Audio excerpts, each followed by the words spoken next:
Good evening and welcome to Nationwide on the network service of the Nigerian Television Authority. I'm Ayodeji Makinde. Please remember that you can follow this news broadcast live on our website nta.ng/live and on all our social media platforms displayed on the screen. Candidate of the All Progressives Congress APC, Abiodun Oyebanji, has won the Ekiti State governorship election conducted Saturday, June 18, 2022. Oyebanji polled 187,057 votes to defeat 15 other contestants. The returning officer and the Vice Chancellor, University of Ibadan, Professor Kayode Adebowale, declared the APC candidate winner at the end of collation of results. Abiodun Oyebanji of APC scored a total of 187,057 votes. Abiodun Oyebanji of APC, having satisfied the requirements of the law, is hereby declared winner and is returned elected. Signed by the returning officer. Dated 19th day of June 2022. Thank you very much. The election was adjudged to have been peaceful and orderly. In the meantime, President Muhammadu Buhari has congratulated the candidate of the All Progressives Congress APC, Abiodun Oyebanji, as he is declared governor-elect in the Ekiti State governorship election. In a statement by his special advisor on media and publicity, Femi Adesina, the president said the victory was well-deserved, urging him to be magnanimous in victory. President Buhari also rejoiced with the APC chairman Abdullahi Adamu and the National Working Committee, describing the victory as proof of public confidence in the APC as the choice platform for good governance, especially as the nation prepares for the coming elections in Osun and the general elections in 2023. Ekiti State Governor-elect Abiodun Oyebanji of the All Progressives Congress APC has pledged extensive consultation, including invitation to his co-contestants in his quest to sustain development in the state. He announced this while giving his acceptance speech following his declaration as the winner of the Saturday governorship election by the Independent National Electoral Commission. Let's join Kunle Adeyeye. News conference, the governor-elect admitted the governance is tasking but has taken the responsibility, having gathered much experience while serving the state in different capacities. He emphasized that he will reach out to his co-contestants in the interest of the state. We will continue our consultation to seek more input into our blueprint for the state. And will, in the coming days, open formal channels through which you can send suggestions to us. We want to continue to listen to you. Meanwhile, the governorship candidate of the Social Democratic Party, SDP Sheguni, who came second in the election, has described the results as unacceptable. He told NTA News at his Ifaki country home that the result is being studied and urged his supporters to remain calm. In Ekiti, Kunle Adeyeye, NTA News. To the provision of Part 5, Paragraph 11 of the Electoral Guidelines of the People's Democratic Party, the National Working Committee has approved the nomination of some party stakeholders to serve on the Deputy Governorship Candidate Screening Committee for the purpose of screening and verification of nominated deputy governorship candidates in all the 28 states where governorship elections are scheduled. The party's National Publicity Secretary, Debo Ologwagba, in a statement says the 9-member committee is chaired by a former national chairman of the PDP, Dr. Okwesilize Nwodo, and Dr. Akilu Ndabawa, serving as secretary. The screening exercise, which will hold at the PDP National Secretariat in Abuja on Wednesday, June 22, 2022, is mandatory for all nominated deputy governorship candidates of the party. Trade ministers from member countries of the World Trade Organization have adopted 10 decisions and declarations at the just concluded World Trade Organization 12th Ministerial Conference at Geneva, Switzerland. The Minister of State for Industry, Trade and Investments, Mariam Yalwaji Katagum, who led the Nigerian delegation, commended the Director General WTO, Dr. Ngozi Okonjo-Iweala, on the structured modalities of sessions which provided a constructive way of engagement on the WTO response to the pandemic, food crisis, fisheries subsidies, agricultural reforms, and general reforms as part of the conference's outcome. Documents 10 ministerial decisions and declarations were adopted by the trade ministers, including the adoption of the 20 years outstanding agreements on fisheries subsidies, among others. The ministerial conference is the topmost decision-making body of the WTO. Nigeria's First Lady Aisha Buhari has called on Nigerians, irrespective of religious backgrounds, to strictly adhere to the teachings of their faith for the upbringing of their children in order to become useful to themselves, members of their family, and of course the society at large. The First Lady stated this during a dinner in honor of Sadiq Kauji and his bride Iman Tanko Almakura, a daughter to Dr. Mairo Almakura, who is a special assistant to the President on Africa First Lady's Peace Mission. State House correspondent Aliu Kabir reports that while congratulating Senator Almakura and the mother of the bride, Dr. Mairo, and their entire family for giving out their daughter in marriage, the First Lady enjoined the couple to keep faith with the teachings of Islam in their matrimonial life. She also expressed and emphasized the need for them to continue to love and cherish one another. She prayed to God to bless their matrimonial life. We all know how she was brought up. I'm sure it's going to be a good wife, a caring wife to her husband. And also, I would like to call the attention of the husband. We should continue with the love he has for her now and to sustain the momentum. With this, we call on all the parents and well-wishers that are here this evening with us to pray for the couples to have a peaceful and a loving marriage life. And also to pray for those that are yet to be married. May God bless them with a partner that will love them, take care of them. The event was attended by Nigerians from all walks of life, cutting across the length and breadth of the country, comprising governors and their spouses, ministers, and other well-wishers. Fathers have been tasked on standing responsibly by their families to enhance security and growth and development. Deborah Gazaji Micah reports that church services this Sunday in the Federal Capital Territory took a different dimension as fathers in Nigeria join in the global celebration of those God has ordained to represent Him in homes.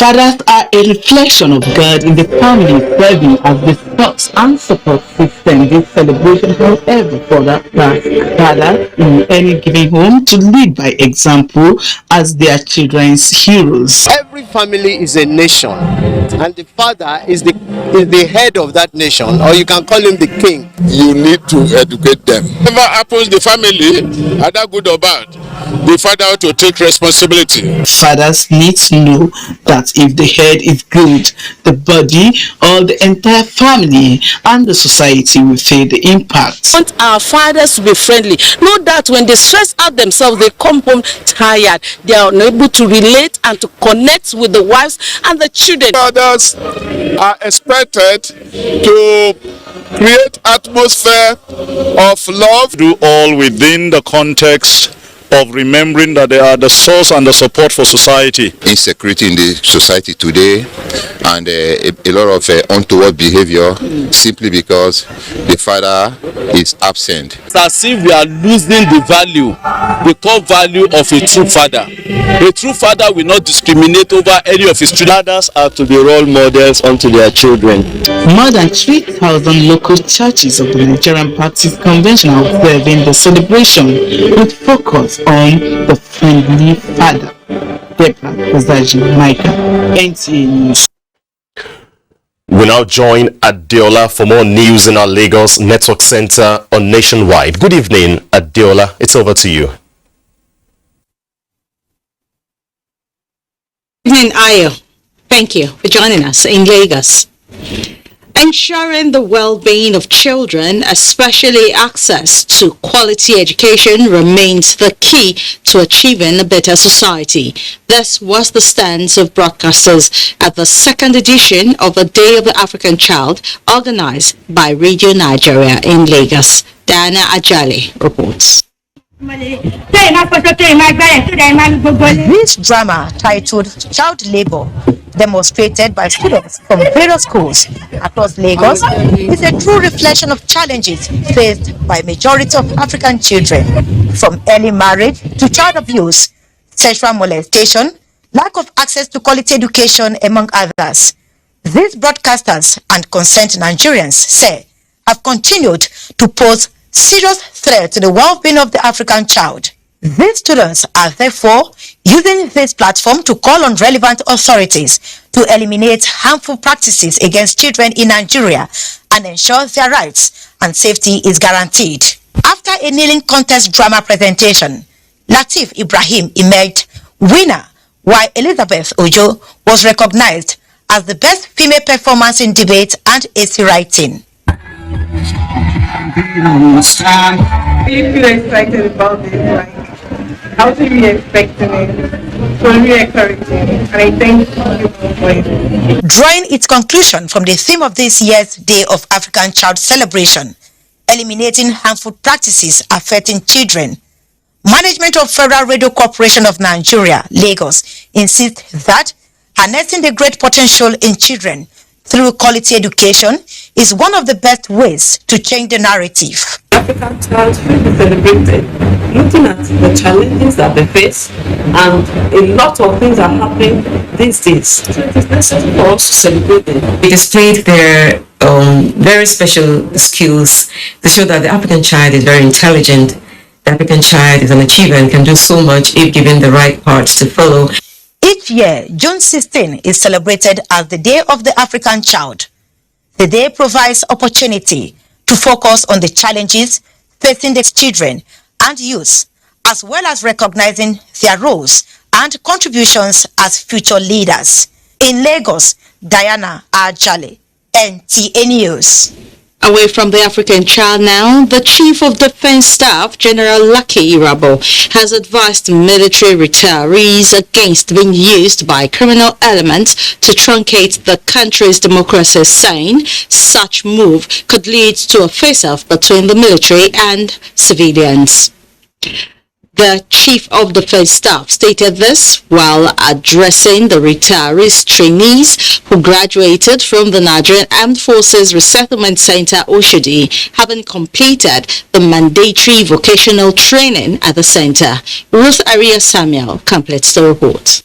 Transition to civilian life after several years of meritorious service is a global practice in the military, and the Nigerian Armed Forces is no exception.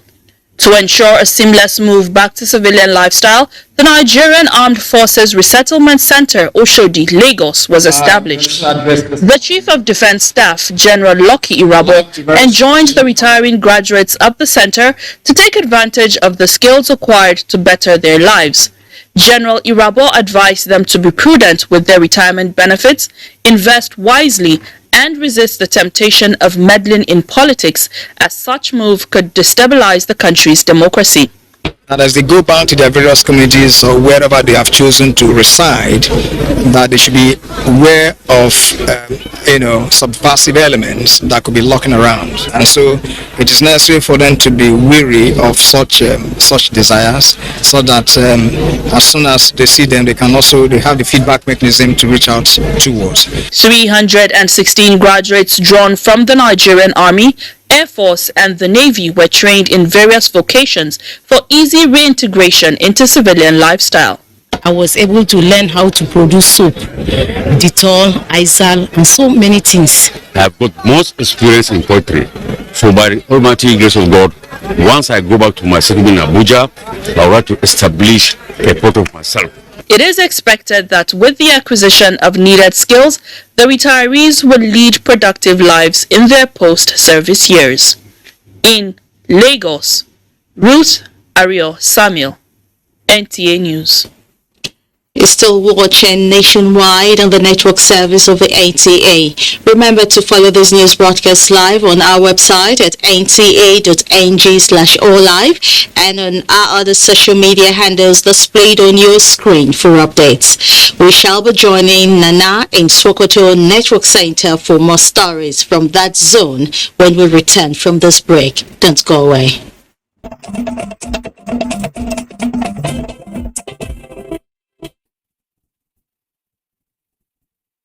Good evening, everyone, and thank you for joining us here in Sokoto. The Nigerian government has been urged to evolve measures aimed at mitigating the effects of banditry and shortage of rainfall predicted by the Nigerian Meteorological Agency, NIMET, on the country's food security. This came to the fore at a press conference convened by the non-governmental organization Sasakawa Alumni, Usman Danfodio University, Sokoto chapter. Sheikh Muhammad Detti reports. According to the prediction by the Nigerian Meteorological Agency, apart from delayed onset of rainfall in some northern states from May to August 2022, dry spells of different degrees of severity, ranging from mild to severe, are predicted for states that include Adamawa, Benue, Kogi, Ekiti, Kwara, Niger, FCT, Kaduna, Sokoto, Kebbi, and Gombe, and parts of Katsina, Jigawa, Yobe, Borno, Nasarawa, and Plateau states. The NIMET prediction also indicates that there will be drought and hunger, especially in the northwest region of Nigeria, due to delayed onset of rainfall and its shortage, coupled with the banditry which had forced many farmers to abandon their farms. We get together. All of these basic units around our homes, our schools, our offices, and other only utilized public places are cultivated with either rooms or vegetables. Governments need to do more towards addressing banditry, while farmers need to use improved seedlings and mixed cropping in order to withstand the effects of shortage of rainfall predicted by Nigerian Meteorological Agency. Nigerians need to engage in rainy and dry season farming, poultry and livestock production to boost food security. I advise the farmers to go for short season varieties of crops that they usually cultivate. The press conference highlighted the need for Central Bank of Nigeria and other commercial banks to support farmers and all other Nigerians to enable them access loans in the interest of enhancing the country's food security. In Sokoto, Sheikh Muhammad Detti, NTA News. A heavy rainstorm has wreaked havoc on property in Kebbi, resulting to heavy losses running into millions of naira. Usman Abdullahi Shehu reports that it was the third storm to hit the town and its fringes this year. Running Kebbi, the Kebbi state capital, is no stranger to storms and other environmental challenges, notably flood. Even by Kebbi standard, the storms this time around took the city by surprise. A visit to the areas affected revealed a strong commitment by those affected to weather the storm. Some of those affected comment. Actually, the incident is a tragic one, and it's not easy. We found it very difficult. It was around 12 midnight. I've just seen some lightning coming out from the south. Then it took over the side of my house, and the other one came from the eastern side. It also took the whole zinc. We truly lost some houses by the wind. The roof were blown off. As the 2023 rainy season progresses, Birnin Kebbi residents and those at the fringes, to say the least, are living in apprehension, mindful of the fact that such natural phenomena gives no notice. In Birnin Kebbi, Usman Abdullah Shehu, NTA News. Well, that's our contribution for today. Don't forget, you can follow this news broadcast live on our website, nta.ng/live, and other social media handles displayed on your screen. Nationwide continues in Abuja. Thank you for joining us here. Thanks, Nana in our Sokoto Network Center. Now, as an intending couple, have you gone for a genotype test? If yes, and the results show that you are not compatible, what then would be your next decision? Your answers to these questions will determine the increase or reduction of the burden of sickle cell disease in Nigeria. Correspondent Uche Ugochukwu tells us more about the disorder, which statistics rank Nigeria as the country with the highest number of sufferers in the world. When I was about to get married, and I know quite well that AS and AS can't get married, I was ready to give up the love for the unborn children. If I know from the early stage, I could have not married her. Why? Because I find it painful when I notice those children are in pain, and those are the most intelligent ones, the ones I like the most. Many homes experience the pains of Nehemiah Sunday, and on the other hand, some intending couples are in the dilemma of sacrificing their love or risking the pains and regrets of Nehemiah. Today, the World Health Organization puts the prevalence of sickle cell disease in Nigeria at about 20 per 1,000 births. This one that is sickle shape hinders the free flow of oxygen in the bloodstream of the body system, so thereby creating pain. But the one that is normal flows easily to every part of the body, and that is why when it is sickled, it is very, very fatal, and that is by inheritance. Ignorance, inadequate information, and resistance to change are identified as key factors responsible for the rise in cases in Nigeria. So, a non-governmental organization, Sickle Cell Disorder Survivors Foundation, whose founder is a sufferer, is poised to change the narrative. Before I got to know that I'm a sickler because I'm not opportune to be born into an educated family, they were telling that my parents were losing my siblings, and they attributed it to Abiku, Ogbanje, enemies, witchcraft, and all of that. And so there is need for them to know what genotype, compatible genotype before marriage. There is need that they should know their genotype before they go into serious relationship that will lead to their marriage. There is need for this awareness and sensitization. For me to be aside the interactive lectures, the foundation embarked on a work to observe the 2022 World Sickle Cell Disorder Day, tagged Shine the Light on Sickle Cell. Uche Ugochukwu, NTA News. So let's all be sure of our genotype before getting married. We now move on nationwide and go over to our Maiduguri Network Center, and Abubakar is next with the next set of reports. Good evening, Abubakar.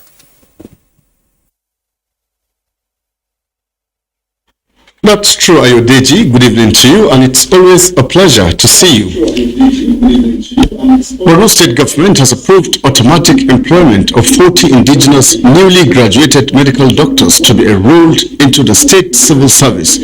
Governor Babagana Umar Zulum announced this when he received the young doctors led by the Permanent Secretary, Ministry of Health, Dr. Mohammed Aminu Guluzi, and the Chief Medical Director, Hospitals Management Board, Professor Arab Alhaji, to the Government House, Maiduguri. Mohammed Goni completes the story. The 40 medical doctors graduated from various universities both within Nigeria and abroad, including those sponsored by the Borno State government to study medicine in Sudan. Governor Babagana Umar Zulum, who congratulated them on successful completion of their studies, urged them to work with the state government to change the narrative in the health sector and directed the Permanent Secretary, Dr. Gulize, to issue appointment letters to all those willing to work with the state government. Government has already the gap in terms of salaries between the states and the federal government. You people will take over the administration of providing health services in terms of human capital development. We need to start somewhere. We need to come in and become consultants and come and work together. The governor further stressed that there is need to strengthen the state's healthcare system and assure them that they will be supported to progress in their career, including training and retraining both at home and abroad. Permanent Secretary, Ministry of Health, Dr. Mohammed Guluze, and the Chief Medical Director, Hospital Management Board, Professor Arab Alhaji, who introduced the doctors to the governor, said the 40 indigenous doctors, some of whom have already secured employment elsewhere in the state civil service. Dr. Aisha Moina, on behalf of her colleagues, assured the governor of their commitment to work hard, promising that they will not fail the state government. In Maiduguri, Mahmoud Goni, NTA News. Away from that, to look at other issues now.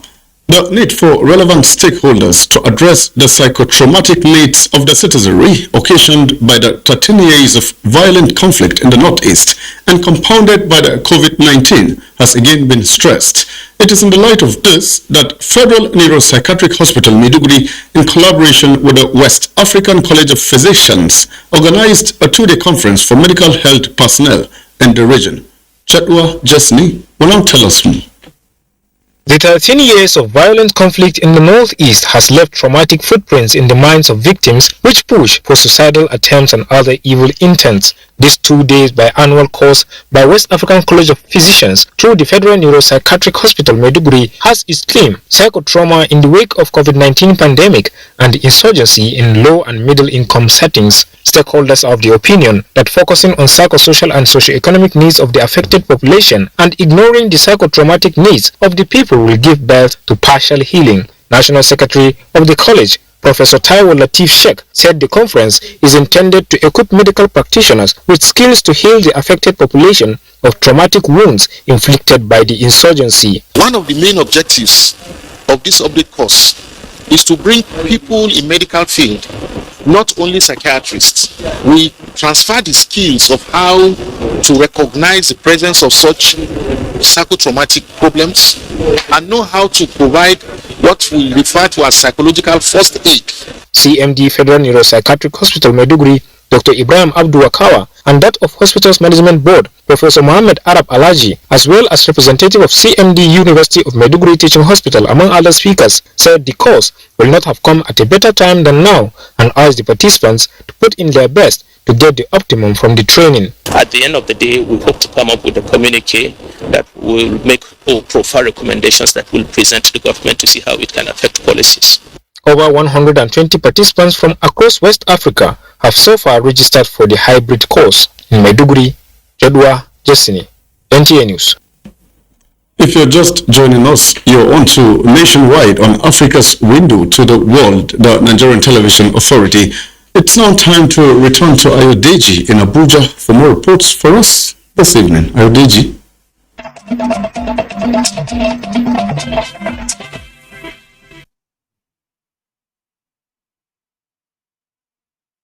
And welcome to Port Harcourt. Nigerians in Uyo, Akwa Ibom State are calling on governments and security agencies to beef up security, especially around public spaces, to save lives and property. This is coming on the heels of increasing waves of insecurity perpetrated by criminal elements in the country. Joy Ubani reports. Many analysts describe increasing cases of banditry in the country as worrisome. With this in mind, many observers believe that there is need to heighten security in every region of the country, while making concerted efforts to address these challenges for a sustainable, healthy polity. Changing military commanders, heads of military agencies, security agencies has not helped because the situation persists. Some Nigerians in Uyo are of the opinion that there should be more aggressive actions to curb these forms of killings. You shouldn't leave anything in the hands of the security operatives. The security operatives are human beings. We are in position to even assist them.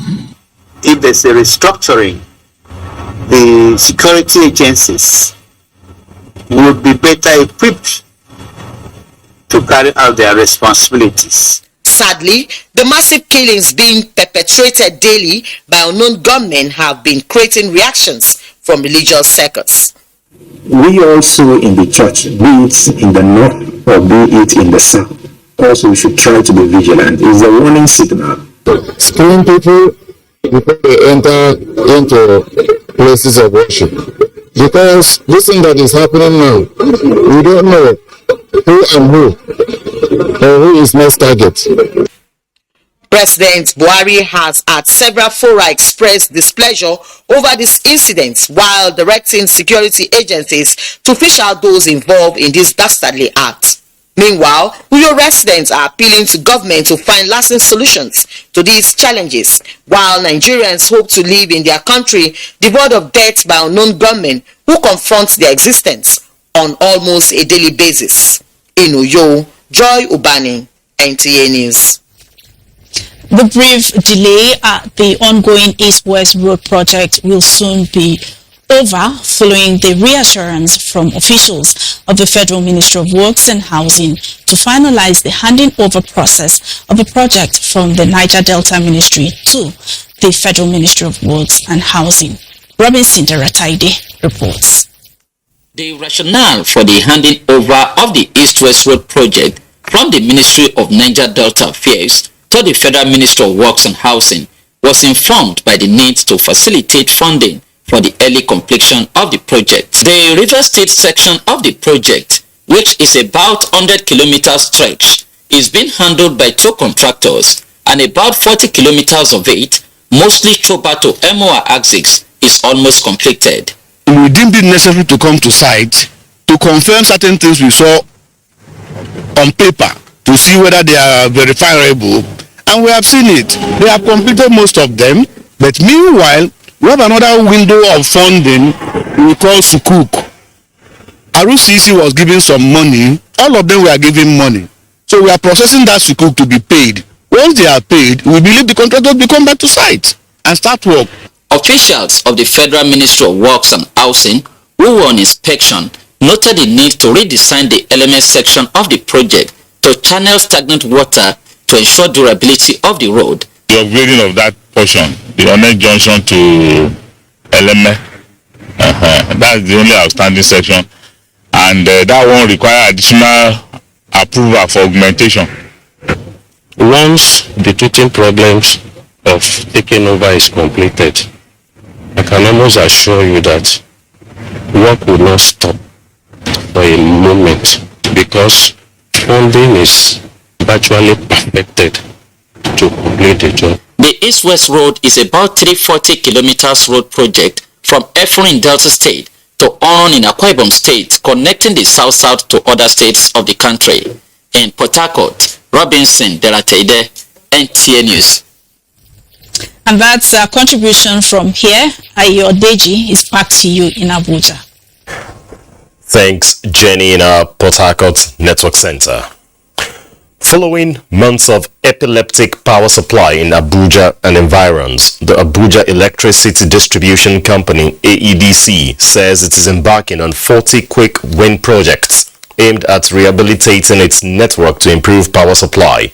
A statement by its managing director, Adeoye Fadeibi. The projects currently ongoing include deloading and overloaded feeders, acquiring new distribution transformers and repair of 78 existing ones. This is in addition to ongoing maintenance on its 34 power transformers, while acknowledging the persistent poor electricity supply in Abuja and environs. AEDC appeals to electricity consumers to be patient as industry players addresses broader challenges of low generation and system instability. There is a great link between the rising rate of crime and the menace of drug abuse. To this end, psychologists believe that controlling substance abuse is a task for all. Etim Okonusanga is using his gift of writing to reorientate drug addicts through his latest novel. Francis Form reports. Substance abuse amongst youth is fast becoming a global public health concern. Despite efforts by the government through the National Drug Law Enforcement Agency to stem its tide, there has been a consistent spate in the number of cases, especially among adolescents. However, this 152-page book, The Death Stick, written by Etim Okonusanga, exposes to the youth the dire consequences of tobacco smoking and substance abuse. Every nook and cranny of this nation you go, you find cigarettes. And what it does is to kill gradually. And what does it kill? It kills destinies. The book reviewer describes it as an expressive literature that belongs to the drama genre. Act 1 is the exposition, and it has 5 scenes. Act 2, the complication, it has 5 scenes. And of course, all the acts have five scenes. Now, the book has 152 pages. Other works of the author include Scream of Purpose, The Blind Seer, Grabbed the Opportunity, Whistleblower, Chief Amber's Pet, and The Cry of a Warrior, amongst others. Francis Form, NTA News. Nigeria and Miami-Dade County in Florida, USA, are exploring ways of developing the tourism and trade sectors for the benefit of both partners. This was made known when the Director General, National Institute for Hospitality and Tourism, NAOTO, Nura Kangiwa, received a delegation from Miami in Abuja. Oyinaya Kaluoka reports. It is a delegation of about 14 people who are in Nigeria to explore the possibilities of investment partnership in key sectors of aviation, maritime, and the tourism industry. The idea that when we connect, that when we build those lines of communication and travel back and forth, that we can actually strengthen the Nigerian economy, we can also strengthen the Miami-Dade economy. And the next step would be to do a quick market research study to see actually how many people are flying out of the United States and connecting on various flights and coming into Africa. We are positioned to open the gate for trade to Latin America for the people of Nigeria, and the people of Nigeria, the government of Nigeria, industry in Nigeria need to take advantage of this opportunity. Director General, National Institute for Hospitality and Tourism, NAOTO, Nuhu Kangiwa, said the vast social, cultural and creative potential the country is blessed with will open a wide range of opportunities. Our relationship with them will, in one way or another, be an opportunity for Nigeria and Nigerians to acquire the requisite skills to turn our endowments, into fruition. At the meeting to move the tourism industry forward are heads of agencies in the culture and tourism sector in Nigeria. Oyinaya Kaluoka, NTA News.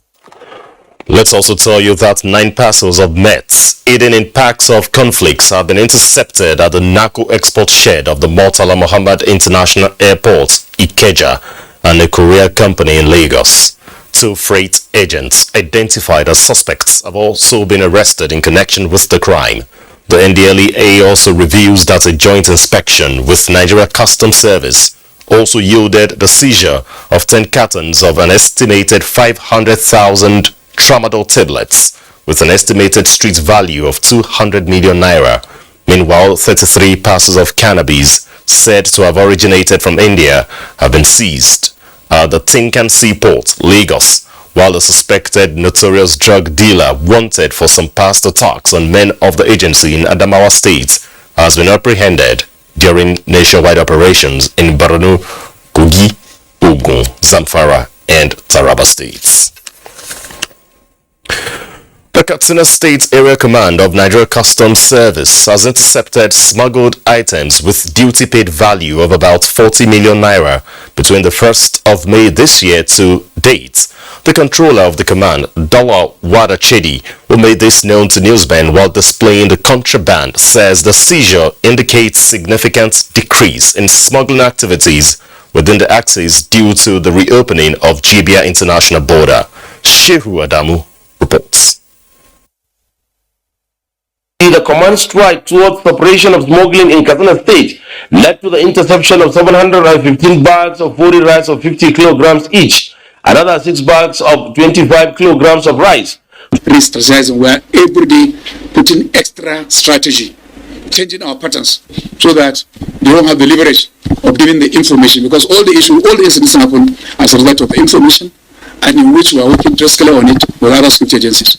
On the success recorded after the reopening of Jibia border, the Katsina Customs Controller Dalhawada Chede explains that the command witnessed a volume of export to the tune of 5,000 metric tons in liquefied petroleum gas and cement, with a sum of over 100 million naira collected as duty, while appealing to business community to take advantage of federal government import and export policies. The controller emphasized the need for the renewal of custom license agencies and the opening of new ones to strengthen the nation's economy, as the operatives of the service will not deter in the fight against smuggling activities. In Katsina, Shehu Adamu, NTA News.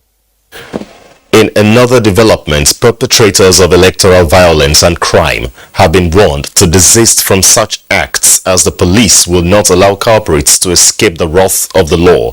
The Assistant Inspector General of Police in charge of Zone 6 Command, Kola Okola, who stated this at the decoration ceremony for newly promoted officers in Calabar, also mandated the officers to redouble efforts in maintaining law and order in the society. Maureen Leo Ajom reports. Recent, the just concluded political party primaries in some states recorded pockets of violence. In Cross River State, a police officer and a political talk were killed, while some people sustained injuries. This, the Assistant Inspector General of Police Zone 6 says, is not acceptable, as politicians are expected to play the game by the rules. Violence does not pay. All the political actors have been advised that they should shun violence. And the officers and men of the Nigerian police force are going to be at alert to make sure that no violence is allowed. The Assistant Inspector General of Police advised police officers, especially the newly promoted ones, to step up their vigilance. Promise to research any responsibility will come across in the course of our duty professionally and with research. I will do my best to do as expected of me. I'm so happy because among men we are two, and I will do my job diligently. 13 new promoted police officers in the zone were decorated at the Zone 6 headquarters, Calabar. Maureen Leo Ajom, NTA News. And next is sports updates with Cynthia Ogu. Super Falcons are determined to be Africa's champions for the 10th time in history, with intense training already in full swing ahead of the 14th Women's Africa Cup of Nations billed for Morocco. Super Falcons media officer revealed that the technical crew are deliberate in preparing the ladies for the crucial test, including warding off potential distractions from media in order to keep the players focused. Everybody wants to halt the dominance of the Super Falcons in Africa. Everybody wants to create an upset. Everybody wants to use the Super Falcons to make a news. But I would want to tell people that it is our duty as a team to make sure that we sustain and maintain our number one spot in Africa. Still on football, coach of the Nigerian under-17 side, the Golden Eaglets, said the team is training hard to ensure the boys pimp the baby elephants of Cote d'Ivoire in their semi-final encounter of the ongoing Wafu B under-17 tournament on Tuesday. The game, which would determine teams who would qualify for the under-17 Africa Cup of Nations next year, will also see which team zooms into the finals of the regional tourney in Ghana. The second semi-final will see Burkina Faso face off with host Ghana. Finally, to athletics, Jamaica's two-time Olympics champion Shirley Ann Fraser-Price has equaled her 2022 world's best time to win the 100 meters at the Paris Diamond League. Price powered to a victory in 10.67 seconds as Britain's Darrell Nita finished second after clocking a season best of 10.99 seconds. Meanwhile, Nigeria's track sensation Tobilola Amusan, who has been outstanding in the past few days with back-to-back wins in the just concluded African Championship and Continental Gold Tour in Finland, made Nigeria proud again when she stormed to a 12.41 seconds to win the 100 meters hurdle and break a previous Africa record. With sports update, Cynthia Ogun, NT News. That's nationwide. We thank you for watching. I'm Ayo Deji. Makinde, please remember to connect with the NTA and stand against rape and rapists. From all of us here, we wish you a wonderful evening. Bye-bye.